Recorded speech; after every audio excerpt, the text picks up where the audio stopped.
जय मसीह दी। Praise Lord. वेलकम जिंदा परमेश्वर चैनल ਦੇ ਵਿੱਚ ਮੈਂ ਤੁਹਾਨੂੰ ਵੈਲਕਮ ਕਰਦੀ ਹਾਂ। ਜੀ ਆਇਆਂ ਕਹਿੰਦੀ ਹਾਂ। ਖੁਸ਼ ਰਹੋ ਔਰ ਸੁਖੀ ਰਹੋ। ਆਮੀਨ। परमेश्वर ਦੇ वचन पढ़ो ਤਾਂ ਕਿ ਤੁਹਾਡੇ ਘਰਾਂ 'ਚ ਸ਼ਾਂਤੀ ਔਰ ਪੀਸ ਔਰ ਰੋਸ਼ਨੀ ਆਏ, ਕਿਉਂਕਿ ਜਿੰਦਾ ਪਰਮੇਸ਼ਰ ਆਪਣੇ ਬੇਟੇ ਬੇਟੀਆਂ ਨੂੰ ਦੇਖ ਕੇ ਉਹਨਾਂ ਕੋਲੋਂ ਆਨੰਦ ਵੀ ਮਾਣਦੇ ਆ ਜਦੋਂ ਉਹਨਾਂ ਦੇ ਬੇਟੇ ਬੇਟੀਆਂ ਆਪਣੇ ਪਿਤਾ ਕੋਲੋਂ ਮੰਗਦੇ ਆ, ਤੇ ਉਹ ਬਹੁਤ कृपालु और दयालु परमेश्वर एक तुहानू खुले दिल दे नाल दिंदे हैं। आमीन। अगर तुहानू किसी चीज़ की जरूरत है जां किसी चीज़ की कमी है, तुहाडे फील बॉडी दे विच, तुहाडे जिस्म दे विच डर है, शक है, वहम है, डोट है, जां एंगर है, जां कोई भी गल है, तो तुहानू इत्थों पता लगना चाहिए, तुहानू महसूस होना चाहिए है कि तुहाडे अंदर किसी चीज़ की कमी है, पर तुसी उन्हों महसूस नहीं कर पाते, तुहानू पता नहीं चलता, ताकि तुसी जिंदा परमेश्वर कोलों प्रार्थना करो। प्यारे पिता परमेश्वर, मैं तेरी बेटियां जां बेटा वां। प्यारे पिता जी, मैनू नहीं पता चलता पाया कि मैं अपने आप नू नहीं बदल सकता जां बदल सकती। परमेश्वर जी, मेरी जिंदगी दे विच आवो और मैनू रस्ता दिखावो। मैं जिंदा परमेश्वर यीशु दे हुक्म की पालना करा। अगर मेरे च जो कमियां कमजोरियां ने जां शक वहम है जां डोट है, पिता जी मैनू जिंदगी च रिलीज़ करो। ये बैड चीज़ां तो सॉरी डिलीवर करो। चंगियां चीज़ां मेरी जिंदगी च रिलीज़ करो ताकि मैं तुहाडे लैट च चल सकां, तुहाडे हुक्म की पालना कर सकां। क्योंकि परमेश्वर जी, मैं अपने आप नू अपनी हैबिट नू नहीं बदल सकदा जां बदल सकदी। पिता जी, मेरी हैबिट नू बदलो और मेरे सोच नू बदलो, ताकि पिता जी मैं तुहाडे वास्ते दुनिया दे विच खुल हो के जिंदा परमेश्वर के वचनों नू अगवाई नू शेयर कर सकां। जीसस नेम आमीन। और पिता प्यारे पिता जी, जो भी भैन भरा मसीह ने जो नेचर च कमज़ोर है, पिता जी मैं तुहाडे अगे धन्यवाद करदी हां उन्हां दीयां जिंदगियां दे लई, क्योंकि पिता जी तुसीं उन्हां नू चूज़ कीता है। उन्होंने नहीं तुहानू चूज़ किया सी, तुसीं उन्हां नू चूज़ किया है। पिता जी, उन्हां दी जिंदगी च अपनी पीस अपनी लैट रिलीज़ करो। उन्हां दी जिंदगी च पिता जी अपनी रोशनी नू रिलीज़ करो। आमीन।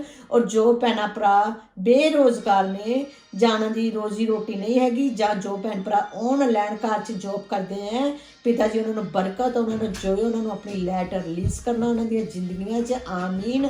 अगर परमेश्वर जी उन्होंने जिंदगियां दे विच कोई गलत काम कर रहे हैं जां उन्हां दा कोई नुकसान कर रहे हैं, पिता जी उन्होंने ह्यूमन स्पिरिट तो दुश्मनों तो प्रोटेक्शन करना इन जीसस नेम। आमीन।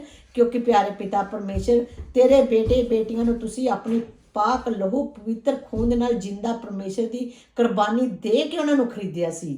क्योंकि पिता परमेश्वर जी वो तेनू नहीं जानते सी, तुसी यीशु मसीह नू भेज के दुनिया के पापां नू उठा के, और जो बेटे बेटियां नू यीशु के नां ते कबूलिया गया सी, पिता जी उन्होंने प्रोटैक्शन करो, उन्होंने रोशनी और उन्होंने दिल दी अखां नू खोलो, उन्होंने दिल दिमाग नाल गल करो, ताकि पिता जी वो तुहाडे हुक्म की पालना कर सकन, तुहाडे हुक्मां च चल सकन, और अपने ग्रैंड चिल्ड्रन नू, अपने बच्चों नू, अपने नेबरां नू, अपने दुश्मनों नू वो तुहाडे राह नू दस सकन। क्योंकि प्यारे पिता परमेश्वर जी, जिथे तक उन्होंने कोल अपनी समझ वो तुहाडी हुक्म की पालना नहीं कर सकते, पिता जी पवित्र आत्मा होली स्पिरिट उन्हों की जिंदगियां च काम करो, उन्होंने प्रभु के राह ते उन्होंने रोशनी ते चलना सिखा लो। आमीन। और मैं तुहानू अज एक चीज़ होर दसना चाहती हाँ कि तुसी सख्त मेहनत करते हो, सख्त काम करके अपने आप नू हार्ड कर लेंदे हो, टाइट कर लेंदे हो, तुहाडे कोल वक्त नहीं होंदा परमेश्वर नू टाइम देण दा, पर तुसी अर्ली मॉर्निंग काम ते जाण तो पहले जे तुसी परमेश्वर नाल टाइम स्पेंड करो, और तुहाडा सारा दिन खुशी खुशी बरकत दे विच निकलेगा। अगर तुसी खाना खाण बैठे हो जां चाह पी रहे हो जां जो भी कुछ कर रहे हो, वो पहला फूड परमेश्वर नू प्रोवाइड करके, परमेश्वर ने बाइबल च कहा ना कि जो तुसी मैनू पकारोगे मैं और मेरा पिता तुहाडे घर आके भोजन करांगे, और वो भोजन के लिए परमेश्वर नू इनवाइट करो अपने टेबल ते, अपने खाने पीने ते, अपने रोजी विच इनवाइट करो, ताकि पहली ग्राई जो परमेश्वर खाणगे तुहाडे फूड दी, और सारा दिन तुहाडा फूड तुहाडी बरकत और तुहानू मालो माल करनगे। यीशु मसीह के नाम च मंगदियां। आमीन। अगर तुहाडे कोल कोई चीज़ की कमी कमजोरी है, तुसी अपने आप नू नहीं संभाल सकते जां नहीं कर सकते, तो परमेश्वर कोलों पवित्र आत्मा मंगो। यूहन्ना दी इंजील च, मत्ती विच, लूका च, रोमन दे विच, कईयां बाइबल विच लिखा है कि तुसी मंगो, जे तुसी मंगोगे नहीं तो तुहानू किद्दां मिलेगा। ਯਿਸੂ ਮਸੀਹ ਨੇ ਮਤੀ ਦੀ ਇੰਜੀਲ 'ਚ ਕਿਹਾ ਹਜੇ ਤੱਕ ਤੁਸੀਂ ਮੇਰੇ ਨਾਂ 'ਚ ਮੰਗਿਆ ਨਹੀਂ। ਜਦੋਂ ਅਸੀਂ ਜਿੰਦਾ ਪਰਮੇਸ਼ਰ ਯਿਸੂ ਮਸੀਹ ਕੋਲ ਮੰਗਾਂਗੇ ਤੇ ਉਹ ਸਾਨੂੰ ਖੁੱਲੇ ਦਿਲ ਨਾਲ ਦੇਗਾ। ਔਰ ਪਰਮੇਸ਼ਰ ਨੇ ਯਿਸੂ ਮਸੀਹ ਨੇ ਇਹ ਵੀ ਕਿਹਾ ਹੈ ਅਗਰ ਤੁਹਾਡੇ ਕੋਲ ਅਕਲ ਬੁੱਧੀ ਦੀ ਕਮੀ ਹੈ ਤੇ ਮੇਰੇ ਪਿਤਾ ਕੋਲ ਮੇਰਾ ਨਾਂ ਲੈ ਕੇ ਮੰਗੋ ਔਰ ਤੁਹਾਨੂੰ ਉਹ ਅਕਲ ਔਰ ਬੁੱਧੀ ਦੇਣਗੇ। ਆਮੀਨ। ਤੇ ਇਸ ਲਈ ਹਮੇਸ਼ਾ ਤਿਆਰ ਪਰ ਤਿਆਰ ਰਹੋ ਔਰ ਹਮੇਸ਼ਾ ਪ੍ਰਭੂ ਦੇ ਨਾਂ ਦੇ ਵਿੱਚ ਆਪਣੀ ਵੋਕ ਨੂੰ, ਆਪਣੀ ਚਾਲ ਨੂੰ, ਆਪਣੀ ਹੈਬਿਟ ਨੂੰ ਚੇਂਜ ਕਰਕੇ ਪਰਮੇਸ਼ਰ ਦੀ ਰੋਸ਼ਨੀ ਵਿੱਚ ਚੱਲਣਾ ਸ਼ੁਰੂ ਕਰੋ। ਜਦੋਂ ਤੁਸੀਂ ਪਰਮੇਸ਼ਰ ਦੀ ਰੋਸ਼ਨੀ ਵਿੱਚ ਚੱਲੋਗੇ ਤੇ ਤੁਹਾਨੂੰ ਕਿਸੇ ਚੀਜ਼ ਦੀ ਕਮੀ ਨਹੀਂ ਹੋਏਗੀ, ਕਿਉਂਕਿ ਅਸੀਂ ਭਾਰ ਥੱਲੇ ਦੱਬੇ ਹੋਏ ਨਹੀਂ ਹੈਗੇ। ਸਾਨੂੰ ਪਰਮੇਸ਼ਰ ਨੇ ਆਜ਼ਾਦੀ ਦਿੱਤੀ ਹੈ, ਤਾਕਤ ਦਿੱਤੀ ਹੈ। ਮੈਂ ਰਿਮੈਂਬਰ ਕਰਦੀ ਹਾਂ ਜਦੋਂ ਮੈਂ ਜੋਬ ਕਰਦੀ ਸੀ, ਮੈਂ 24 ਆਵਰ ਸ਼ਿਫਟ ਕਰਦੀ ਹੁੰਦੀ ਸੀ। 8 to 8 ਸ਼ਾਮ ਨੂੰ ਕਰਦੀ ਸੀ, ਫਿਰ 8 to 8 next day morning night shift ਕਰਦੀ ਸੀ। ਮੈਂ ਇੱਕ ਦਿਨ 'ਚ 24 ਆਵਰ ਦੀ ਸ਼ਿਫਟ ਕਰਦੀ ਸੀ। ਤੇ ਉਸ ਟਾਈਮ 'ਤੇ ਮੈਂ ਵਿਸ਼ਵਾਸ ਨਹੀਂ ਕਰਦੀ ਸੀ ਔਰ ਮੈਂ ਇੰਨਾ ਜ਼ਿਆਦਾ ਕੰਮ ਕਰਕੇ ਬਿਮਾਰ ਹੋ ਗਈ ਕਿ ਮੇਰਾ ਬਲੱਡ ਪ੍ਰੈਸ਼ਰ ਹਾਈ ਹੋ ਗਿਆ ਔਰ ਮੇਰਾ ਬਲੱਡ ਪ੍ਰੈਸ਼ਰ ਹਾਈ ਹੋਣ ਦੀ ਵਜ੍ਹਾ ਤੋਂ ਮੈਂ ਕੋਮਾ 'ਚ ਚਲੀ ਗਈ ਸੀ ਔਰ ਮੈਂ ਕਿੰਨੀਆਂ ਖਤਰਨਾਕ ਬਿਮਾਰੀਆਂ ਦਾ ਫੇਸ ਕੀਤਾ ਸੀ। ਪਰ ਪਰਮੇਸ਼ਰ ਨੇ ਮੈਨੂੰ ਚੂਜ਼ ਕੀਤਾ ਹੋਇਆ ਸੀ ਕਿ ਉਸ ਬੋਝ ਤੋਂ ਮੈਨੂੰ ਹਲਕਾ ਕਰਨ ਲਈ। ਪਰ ਮੈਂ ਆਪਣੀ ਜਾਨ ਨੂੰ ਤੋੜਦੀ ਸੀ, ਆਪਣੀ ਤਾਕਤ ਨਾਲ ਹਾਸਲ ਕਰਨਾ ਚਾਹੁੰਦੀ ਸੀ। ਇਹ ਮੇਰੇ 'ਚ ਪ੍ਰਾਈਡ ਸੀ। ਮੈਂ ਇਜ਼ ਰੋਂਗ। ਨੋ, ਹਮੇਸ਼ਾ ਕਹੋ ਪਰਮੇਸ਼ਰ ਸਾਨੂੰ ਰਸਤਾ ਦਿਖਾਓ, ਸਾਨੂੰ ਦੱਸੋ, ਸਾਡੀਆਂ ਜ਼ਰੂਰਤਾਂ ਨੂੰ ਪੂਰਾ ਕਰੋ, ਸਾਡੇ ਕੋਲ ਇਸ ਚੀਜ਼ ਦੀ ਕਮੀ, ਸਾਡੀ ਰੋਜ਼ੀ ਰੋਟੀ 'ਚ ਬਰਕਤ ਪਾਓ। ਤੇ ਆਪਣਾ 10ਵਾਂ ਹਿੱਸਾ ਕੱਢ ਕੇ ਚਰਚ ਦੇ ਮੌਦੀ ਖਾਨੇ 'ਚ ਲੈ ਕੇ ਜਾਓ। ਕਿਸੇ ਇਨਸਾਨ ਨੂੰ ਦੇਣ ਦੀ ਜ਼ਰੂਰਤ ਨਹੀਂ, ਚਰਚ ਦੇ ਚੰਦੇ 'ਚ ਪਾ ਕੇ ਆਓ। ਚਰਚ ਦੇ ਜਿਹੜੇ ਹੈਕਲ ਨੂੰ ਚਲਾਉਂਦੇ ਹੈ, ਚਰਚ ਦੇ ਮਸੀਹ ਭੈਣ ਜੋ ਪਾਸਟਰ ਲੀਡਰਸ ਹੈ, ਜੋ ਚਰਚ ਦੀ ਕਮਿਊਨਿਟੀ ਹੈ, ਉਹ ਮੋਦੀ ਖਾਨੇ 'ਚ ਪਾ ਕੇ ਆਓ। ਇਨਸਾਨ ਨੂੰ ਦੇਣ ਨਾਲ ਤੁਹਾਨੂੰ ਕੋਈ ਕੁਛ ਨਹੀਂ ਮਿਲਣ ਵਾਲਾ। ਤੁਸੀਂ ਚਰਚ ਵਿੱਚ ਜਾਓ, ਆਪਣਾ 10ਵਾਂ ਹਿੱਸਾ ਉੱਥੇ ਕੱਢ ਕੇ ਆਓ ਤੇ ਉਹਦੇ 'ਚ ਦੇਖੋ ਤੁਹਾਨੂੰ ਪਰਮੇਸ਼ਰ 100% ਤੁਹਾਡੀਆਂ ਜ਼ਿੰਦਗੀਆਂ 'ਚ ਹੋਰ ਬਰਕਤ ਪਾਏਗਾ। ਤੇ ਜੇ ਤੁਸੀਂ ਸੋਚੋਗੇ ਕਿ ਅਸੀਂ 100 ਪੌਂਡ ਕਮਾਇਆ ਹੈ, ਅਸੀਂ 10 ਪੌਂਡ ਕਿਉਂ ਕੱਢੀਏ ਯਿਸੂ ਮਸੀਹ ਵਾਸਤੇ, ਉਹ 100 ਪੌਂਡ ਦੇ ਵਿੱਚ ਤੁਹਾਨੂੰ ਕੋਈ ਬਰਕਤ ਨਹੀਂ ਹੋਣੀ। ਜੇ 100 ਪੌਂਡ 'ਚ 90 ਪੌਂਡ ਤੁਸੀਂ ਰੱਖੋਗੇ, 10 ਪੌਂਡ ਚੰਦੇ ਵਾਸਤੇ ਕੱਢ ਦੋਗੇ, ਉਹਦੇ 'ਚ 10 ਪੌਂਡ ਜਿਹੜਾ ਤੁਸੀਂ ਚੰਦੇ ਲਈ ਕੱਢੋਗੇ 100% ਹੋਰ ਆ ਜਾਏਗਾ ਤੁਹਾਡੇ ਕੋਲ। ਉਹ ਤੁਸੀਂ ਪਰਮੇਸ਼ਰ ਦਾ ਹਿੱਸੇ ਨੂੰ ਚੋਰੀ ਨਾ ਕਰੋ। ਮਲਾਕੀਆਂ ਦੀ ਬੁੱਕ 'ਚ ਲਿਖਿਆ ਹੈ ਕਿ ਤੁਸੀਂ ਮੇਰੀ ਚੋਰੀ ਕਰਦੇ ਹੋ। ਕਿਸੇ ਭਾਈ ਸਾਹਿਬ ਭੈਣ ਭਾਈ ਨੇ ਕਿਹਾ ਸੀ ਤੁਹਾਡੀ ਚੋਰੀ ਕਿੱਦਾਂ ਕੀਤੀ। ਪਰਮੇਸ਼ਰ ਕਹਿੰਦਾ ਹੈ ਮੇਰੇ ਮੋਦੀ ਖਾਨੇ 'ਚ 10ਵਾਂ ਹਿੱਸਾ ਲੈ ਕੇ ਆਓ ਤੇ ਮੈਂ ਤੁਹਾਡੀਆਂ ਫਸਲਾਂ ਨੂੰ ਆਜ਼ਾਦ ਕਰਾਂਗਾ। ਤੁਹਾਡੀਆਂ ਫਸਲਾਂ, ਤੁਹਾਡੀਆਂ ਔਲਾਦ ਦੇ ਕੀੜੇ ਮਕੌੜਿਆਂ ਨੂੰ ਹੁਕਮ ਦਾਂਗਾ ਕਿ ਤੁਹਾਡੀਆਂ ਫਸਲਾਂ ਦਾ ਨੁਕਸਾਨ ਨਾ ਕਰਨ। ਇਸ ਲਈ ਮੈਂ ਰਿਕੁਐਸਟ ਕਰਦੀ ਹਾਂ ਆਪਣੇ ਚੰਦੇ 'ਚੋਂ ਪਲੀਜ਼ 10% ਕੱਢੋ। ਯਿਸੂ ਮਸੀਹ ਦੀ ਆਪਣੀ ਕਮਾਈ 'ਚ ਚੰਦਾ ਕੱਢੋ 10% ਔਰ ਚਰਚ ਦੇ ਖਾਨੇ 'ਚ ਪਾ ਕੇ ਆਓ ਜਿੱਥੇ ਪ੍ਰਭੂ ਦੀ ਰੋਜ਼ੀ ਰੋਟੀ ਦਾ ਦਰਵਾਜ਼ਾ ਖੁੱਲ੍ਹਾ ਹੈ। ਤੇ ਫਿਰ ਦੇਖਣਾ ਤੁਹਾਡੇ ਘਰ 'ਚ ਚਾਨਣ ਔਰ ਤੁਹਾਡੇ ਬੱਚਿਆਂ ਦੀਆਂ ਮੁਸੀਬਤਾਂ, ਤੁਹਾਡੀਆਂ ਜੋ ਵੀ ਜ਼ਰੂਰਤਾਂ ਨੇ ਉਹ ਸ਼ਾਹੀ ਖਜ਼ਾਨੇ 'ਚ ਪੂਰੀਆਂ ਹੋਣਗੀਆਂ। ਆਮੀਨ।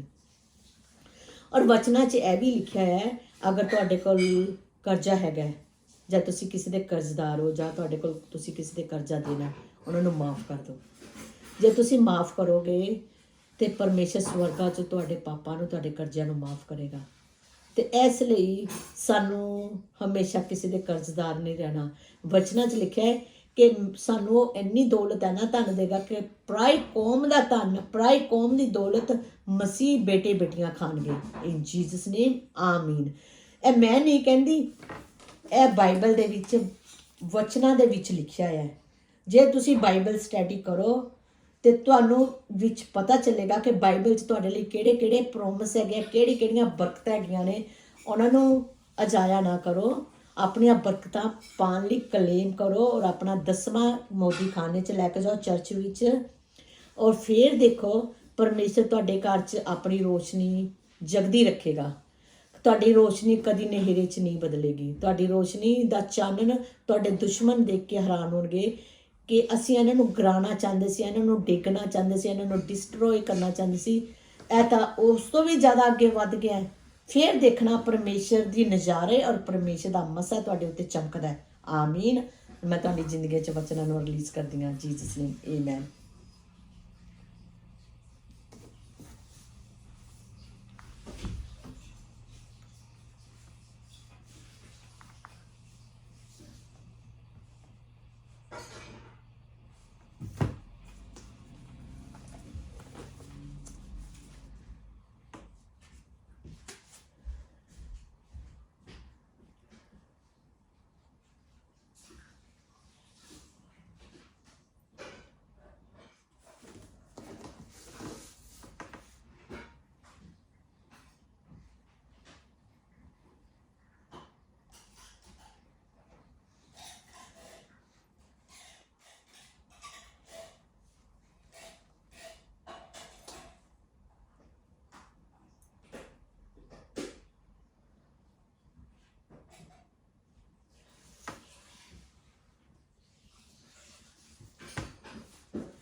ओके, मरकुस चैप्टर 10 वर्स 10 तो लैके 12 वर्स तक मैं पढ़ के सुनावांगी।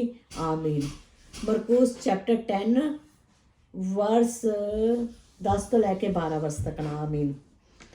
ਬਾਅਦ ਵਿੱਚ ਚੇਲੇ ਘਰਾਂ ਵਿੱਚ ਸਨ ਤਾਂ ਉਹਨਾਂ ਨੇ ਫਿਰ ਉਸਨੂੰ ਤਲਾਕ ਬਾਰੇ ਪੁੱਛਿਆ। ਯਸ਼ੂ ਨੇ ਇਹ ਚੈਪਟਰ ਕਿਹੜਾ ਹੈ? ਮਰਕੂਸ ਚੈਪਟਰ 4 ਵਰਸ 12 ਤੋਂ ਲੈ ਕੇ 10 ਤੋਂ ਲੈ ਕੇ 12 ਵਰਸ ਤੱਕ ਮੈਂ ਪੜ੍ਹਦੀ ਹਾਂ। ਆਮੀਨ। ਬਾਅਦ ਵਿੱਚ ਯਸ਼ੂ ਏਕਤਾ ਵਿੱਚ ਸੀ ਤਾਂ 12 ਰਸੂਲਾਂ ਅਤੇ ਚੇਲਿਆਂ ਨੇ ਉਸਨੂੰ ਦਿਸ਼ਟਾ ਦਾ ਅਰਥ ਪੁੱਛਿਆ। ਉਸਨੇ ਆਖਿਆ, ਪਰਮੇਸ਼ਰ ਦਾ ਰਾਜ ਦਾ ਭੇਤ ਦਾ ਪਤਾ ਸਿਰਫ ਤੁਹਾਨੂੰ ਹੀ ਦਿੱਤਾ ਗਿਆ ਹੈ, ਪਰ ਦੂਜੇ ਲੋਕਾਂ ਨੂੰ ਮੈਂ ਦ੍ਰਿਸ਼ਟੀ ਵਿੱਚ ਦੱਸਦਾ ਹਾਂ। ਮੈਂ ਇਉਂ ਕਰਦਾ ਤਾਂ ਜੋ ਉਹ ਤੱਕਦੇ ਰਹਿੰਦੇ ਪਰ ਕਦੇ ਵੀ ਨਹੀਂ ਵੇਖਦੇ, ਉਹ ਸੁਣਦੇ ਰਹਿੰਦੇ ਤੇ ਕਦੇ ਵੀ ਨਹੀਂ ਸਮਝਦੇ। ਜੇ ਉਹਨਾਂ ਨੇ ਵੇਖਿਆ ਤੇ ਸਮਝਿਆ ਹੁੰਦਾ ਤਾਂ ਸ਼ਾਇਦ ਉਹ ਪਰਮੇਸ਼ਰ ਵੱਲ ਮੁੜ ਪੈਂਦੇ ਅਤੇ ਪਾਪਾਂ ਦੀ ਮਾਫੀ ਪ੍ਰਾਪਤ ਕਰ ਲੈਂਦੇ। ਆਮੀਨ। ਮਰਕੂਸ ਚੈਪਟਰ 4 ਵਰਸ 10 ਤੋਂ ਲੈ ਕੇ 12 ਤੱਕ ਪੜ੍ਹਨਾ ਪਲੀਜ਼, ਤੁਹਾਨੂੰ ਇਹਦੀ ਬਰਕਤ ਬਹੁਤ ਮਿਲੇਗੀ। ਆਮੀਨ।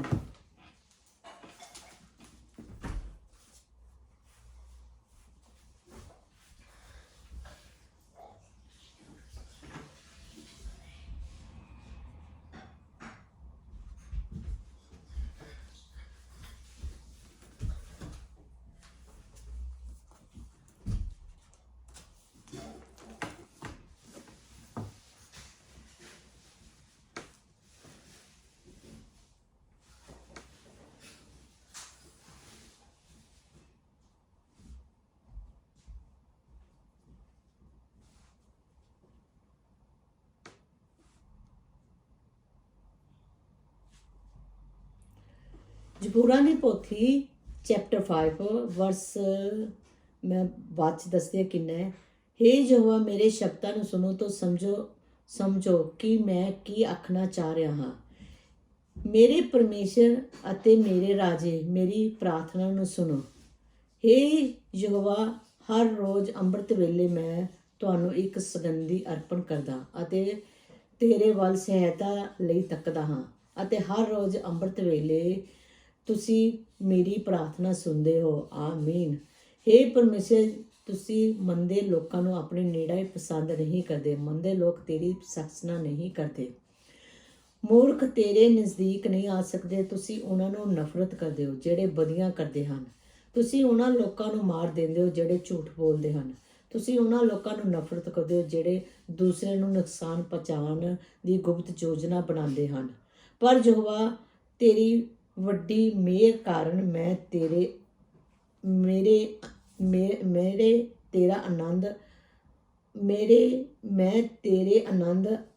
ਅੰਦਰ ਆਵਾਂ।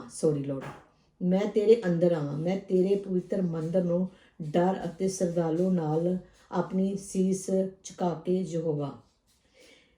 ਹੇ ਯਹੋਵਾ, ਲੋਕੀ ਸਿਰਫ ਮੇਰਾ ਕਮਜ਼ੋਰੀਆਂ ਹੀ ਲੱਭਦੇ ਹਨ, ਇਸ ਲਈ ਮੈਨੂੰ ਆਪਣੇ ਜੀਵਨ ਦੀ ਸਹੀ ਜਾਂਚ ਸਿਖਾ ਲਓ ਤਾਂ ਉਹਨਾਂ ਦਾ ਅਨੁਸਾਰ ਕਰਨ ਮੇਰੀ ਲਈ ਸਖੱਲਾ ਹੋਏ। ਉਹ ਲੋਕ ਸੱਚ ਨਹੀਂ ਆਖਦੇ, ਉਹ ਲੋਕ ਝੂਠ ਹਨ ਜਿਹੜੇ ਸੱਚ ਨੂੰ ਮੋੜਦੇ ਹਨ। ਉਹਨਾਂ ਦੇ ਮੂੰਹ ਖਾਲੀ ਕਬਰ ਵਾਂਗ ਹਨ। ਭਾਵੇਂ ਉਹ ਹੋਰਾਂ ਨੂੰ ਮਿੱਠੇ ਸ਼ਬਦ ਬੋਲਦੇ ਹਨ, ਉਹ ਸਿਰਫ ਉਹਨਾਂ ਨੂੰ ਫਸਾਉਣ ਅਤੇ ਨੁਕਸਾਨ ਪਹੁੰਚਾਉਣ ਦੀ ਵਰਤੋਂ ਬਣਾਉਂਦੇ ਹਨ। ਉਹਨਾਂ ਨੂੰ ਸਜ਼ਾ ਦਿਓ ਪਰਮੇਸ਼ਰ, ਉਹਨਾਂ ਨੂੰ ਖੁਦ ਆਪਣੀ ਹੀ ਜਾਲ ਵਿੱਚ ਫਸ ਜਾਣ ਦਿਓ।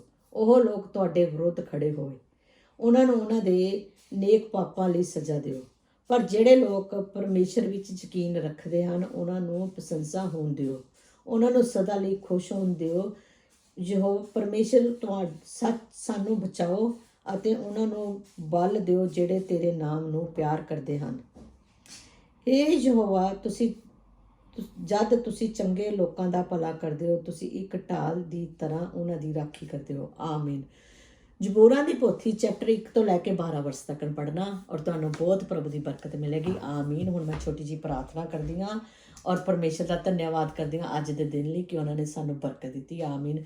ਹੈਵਨਲੀ ਫਾਦਰ ਜੀਸਸ ਲੋਰਡ ਜੀ, ਜਿੰਦਾ ਪਰਮੇਸ਼ਰ ਦੇ ਨਾਮ 'ਚ ਮੈਂ ਪ੍ਰਾਰਥਨਾ ਕਰਦੀ ਹਾਂ। ਪਿਆਰੇ ਪਿਤਾ ਜੀ, ਜਿਹਦੇ ਵੀ ਮਸੀਹ ਭੈਣ ਭਰਾ ਇਹ ਪ੍ਰਾਰਥਨਾ ਨੂੰ ਸੁਣਨ, ਉਹਨਾਂ ਨੂੰ ਪਿਤਾ ਜੀ ਅਕਲ ਬੁੱਧੀ ਦੇਣਾ, ਉਹਨਾਂ ਨੂੰ ਰੋਸ਼ਨੀ ਔਰ ਸੱਚਾਈ ਦੀ ਰਾਹ ਤੇ ਚਲਾਣਾ।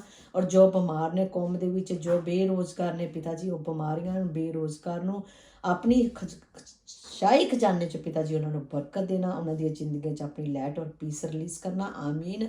ਫਾਦਰ ਜੀ, ਉਹਨਾਂ ਦੀ ਰੋਜ਼ੀ ਰੋਟੀ ਵਿੱਚ ਆਪਣੀ ਬਰਕਤ ਪਾਣਾ, ਉਹਨਾਂ ਦੇ ਦਿਲ ਦੀਆਂ ਅੱਖਾਂ ਨੂੰ ਖੋਲ੍ਹਣਾ ਤਾਂ ਕਿ ਪਿਤਾ ਜੀ ਉਹ ਤੈਨੂੰ ਪੁਕਾਰ ਸਕਣ। ਆਮੀਨ। ਔਰ ਜੋ ਲੋਕੀ ਘਰਾਂ 'ਚ ਬਿਮਾਰ ਨੇ ਜਾਂ ਹੌਸਪੀਟਲਾਂ 'ਚ ਬਿਮਾਰ ਹੈ ਜਾਂ ਨੇਬਰਾਂ 'ਚ ਬਿਮਾਰ ਨੇ ਪਿਤਾ ਜੀ, ਉਹਨਾਂ ਨੂੰ ਉਹਨਾਂ ਦੇ ਮੈਡੀਸਨ ਦੇ ਸਾਈਡ ਇਫੈਕਟ ਨੂੰ, ਉਹਨਾਂ ਦੇ ਜਿਸਮ ਦੇ ਇੱਕ ਇੱਕ ਅੰਗ ਨੂੰ ਸਿਰ ਦੇ ਵਾਲਾਂ ਤੋਂ ਲੈ ਕੇ ਪੈਰ ਦੇ ਤਲੀ ਤੱਕ ਯਸ਼ੂ ਤੇਰੇ ਪਾਕ ਲਹੂ 'ਚ ਪਵਿੱਤਰ ਖੂਨਾਂ ਧੋ ਕੇ ਕਲੀਂਸ ਕਰਦੀਆਂ। ਆਮੀਨ। ਕਿਉਂਕਿ ਪਿਤਾ ਤੇਰੇ ਵਚਨਾਂ 'ਚ ਲਿਖਿਆ ਹੈ, ਤੁਸੀਂ ਇਨਸਾਨ ਦੇ ਸਿਰ ਦੇ ਵਾਲ ਵੀ ਗਿਣੇ ਹੋਏ ਹੈ ਕਿ ਉਹ ਕਦੀ ਵੀ ਡਿੱਗ ਨਹੀਂ ਸਕਦੇ। ਆਮੀਨ।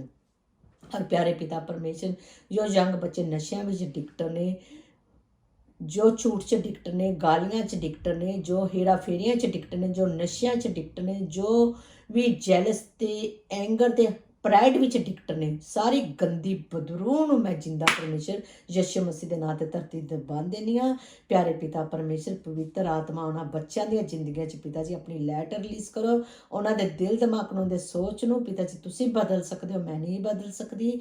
ਮੈਂ ਸਾਰੀ ਪ੍ਰਾਰਥਨਾ ਜਿੰਦਾ ਪਰਮੇਸ਼ਰ ਯਿਸੂ ਮਸੀਹ ਦੇ ਨਾਂ 'ਚ ਮੰਗਦੀ ਹਾਂ। ਆਮੀਨ। God bless you. ਪਰਮੇਸ਼ਰ ਦੀ ਮਰਜ਼ੀ ਹੋਏਗੀ ਤੇ ਆਪਾਂ ਫੇਰ ਮਿਲਾਂਗੇ। God bless you.